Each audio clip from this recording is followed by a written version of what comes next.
Dengue, chikungunya এবং corona কোভিডের ব্যাপারে আমি তাদেরকে বলেছি যে এগুলোর ব্যাপারে আরও গণসচেতনতা বৃদ্ধি করা উচিত।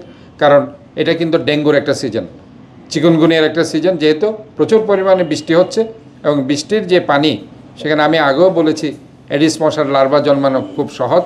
কারণ 1 মিলিলিটার অথবা 2 মিলিলিটার 1 ml 2 ml পানি যদি জমা থাকে, সেখানে কিন্তু এডিস মশার লার্ভা জন্ম নিতে পারে, সেটা 24 থেকে 48 ঘন্টার মধ্যে। কাজে আমরা মনে করি এই যে পানিটা, যে বর্ষার পানি যদি সেখানে ডাবের খোসা পড়ে থাকে, ডাবের খোসার মধ্যে পানি জমা খুব সহজ।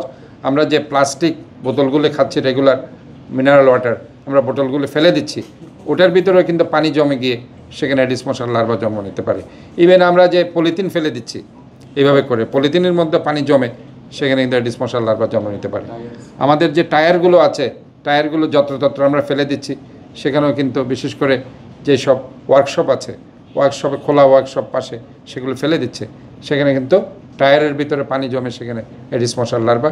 এবং বাসায় যেগুলো টব আছে, টবের মধ্যেও প্রচুর পরিমাণ পানি সেখানে জন্মে, পানি আমরা অতিরিক্ত পানি দিয়ে দিচ্ছি, বর্ষার পানি পড়ছে, এগুলোর ব্যাপারে আমাদেরকে সতর্ক থাকতে হবে। বাসায় আরেকটি জিনিস আমরা বারবার বলছি যে বালতিতে পানি জমিয়ে না রাখতে এবং বালতিগুলো উল্টো করে রাখতে, এবং সেখানে এসির মধ্যে যাতে পানি না জমে সেটা আমাদেরকে। বাসার মধ্যে যখন ডেঙ্গু হবে তাহলে মনে রাখতে হবে বসুন্ধরা টিস্যু, অশুদ্ধতার বিরুদ্ধে এক বিন্দুও ছাড় নয়।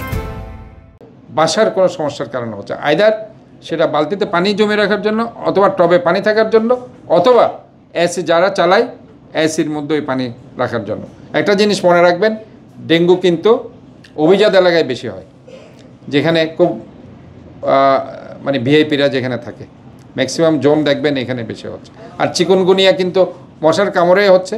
কাজে আলটিমেটলি গিয়ে আমরা যেটা দেখতে পাচ্ছি, চিকুনগুনিয়ার প্রভাব কিন্তু একটু বেশি বেড়েছে এই শহরে ডেঙ্গুর চাইতে।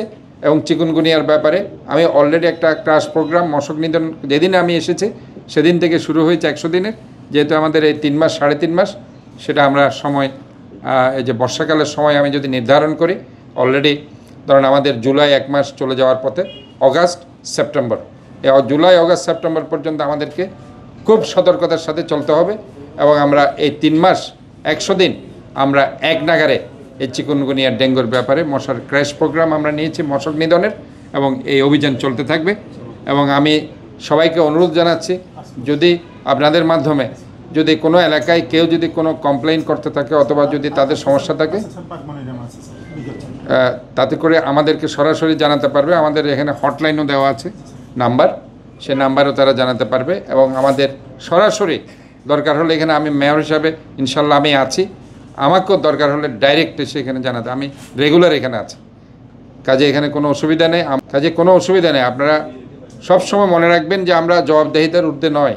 এই প্রতিষ্ঠানটি আগে হয়তো অনেক কারণে বিভিন্নভাবে জবাবদেহিতার বাইরে ছিল, কিন্তু আমি মনে করি যে আপনাদের অনেক কিছু জানার আছে এবং জানার অধিকার আছে।